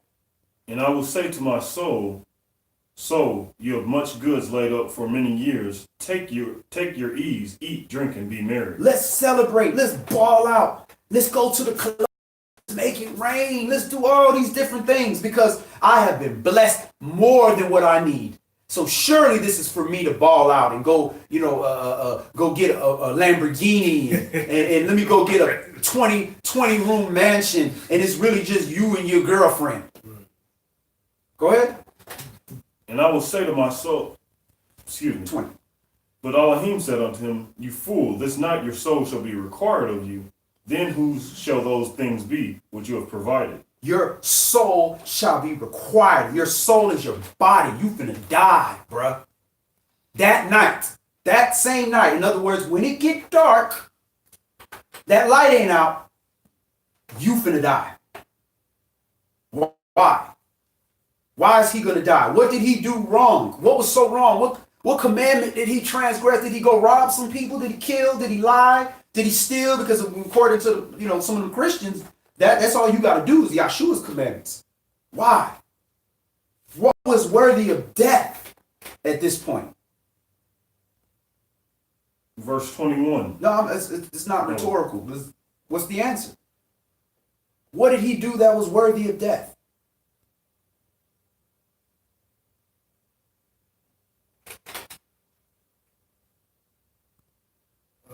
Only thing I can see is that he didn't love thy neighbor. Yeah. He didn't tell you, but you've been gambling on that one. Love thy neighbor like that. Hey, listen, you can all the commandments hang on those two. Love Yahweh with all your heart, all your soul, all your strength, all your might, and love your neighbor like yourself. All the commandments hang on those two, so you can pretty much gamble on those two. You focus on those two, it's covering everything. He ain't love his neighbor. He stole from the poor. He stole from the widows. And it talks about if my fatherless and my widows cry out because of you, he said, I will kill you. That's his direct words. So what you think these widows and these poor people are crying out? This man got food and we starving. My husband died. I can't even go work in the field. I can barely survive. I got kids. But you building a bigger barn. You hired us, the poor, to build you a bigger barn. Rather than saying, man, I got more than I need. Here, that means we blessed, Israel. We good. Y'all done helped us. Go ahead. So is he that lays up treasure for himself and is not rich toward Elohim. And he said unto his disciples, Therefore I say unto you, take no thought for your life. All right, let's stop there. We read that already. Let's go to the conclusion. Let's go to YAH, Isaiah chapter 33. And we're just going to read 1 through 6 for the conclusion. Isaiah chapter 33 and verse 1 through 6. And that's right, Sis Yahaniah, greed. Greed can be worthy of death. You cause your people to suffer. And Yah said, listen, I'm putting your life in your own hands right now. I'm putting you to the test that man has failed time and time after again. I'm going to give you more than you need. Now, it's easy to see money, to look at it with money.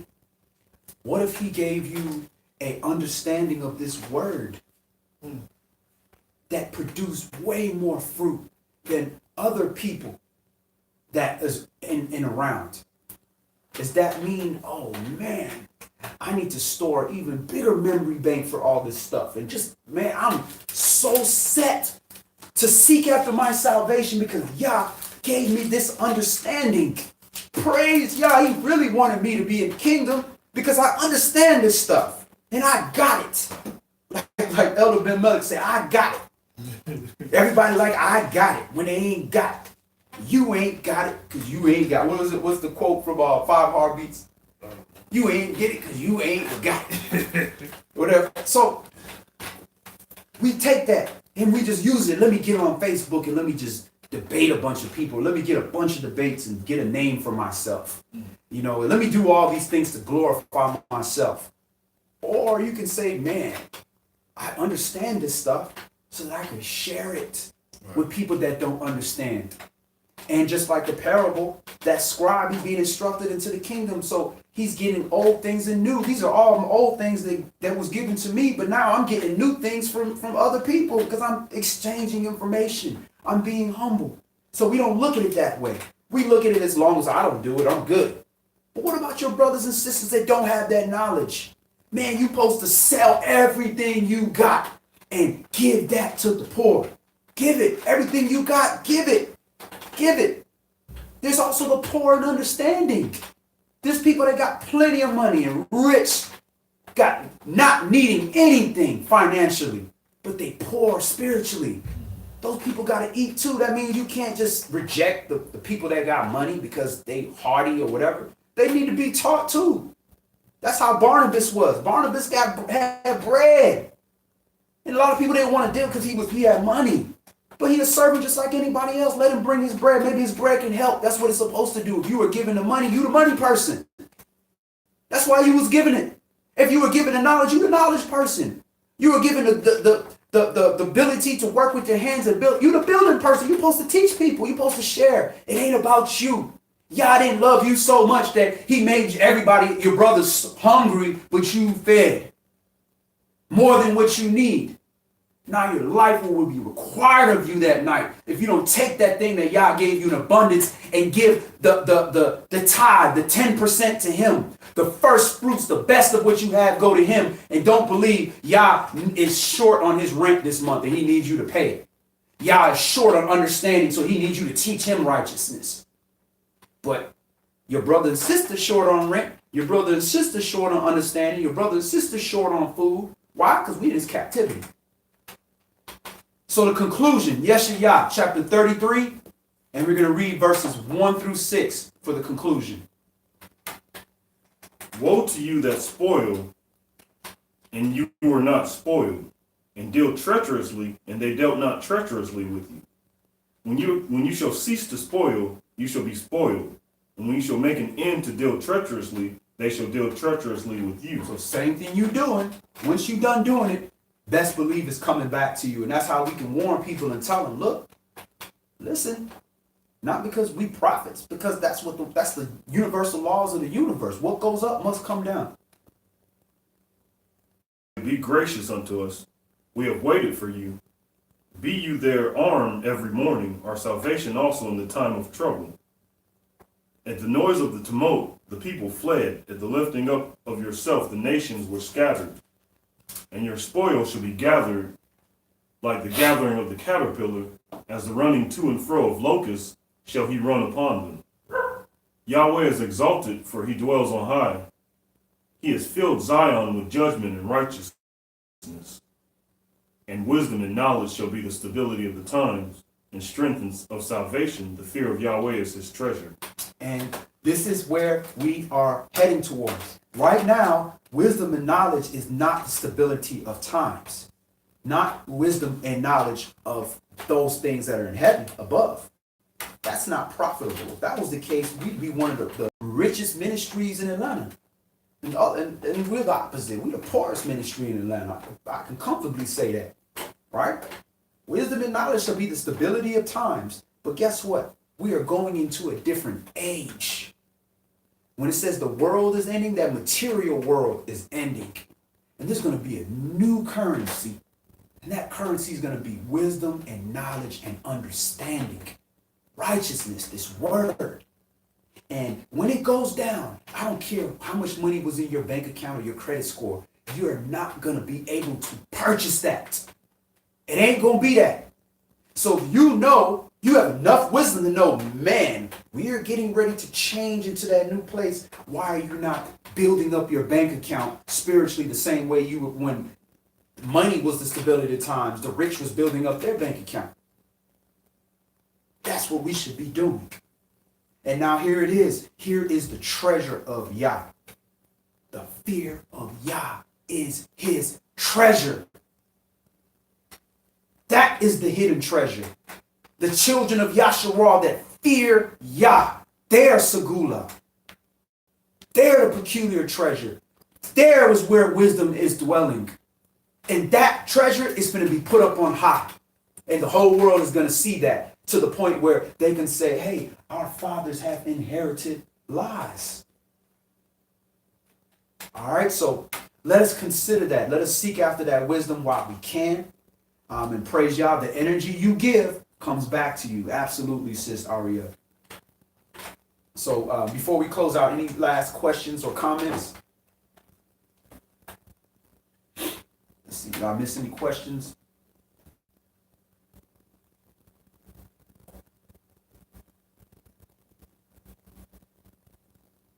Hallelujah. Amen, sis. All right, let's go ahead and end in prayer.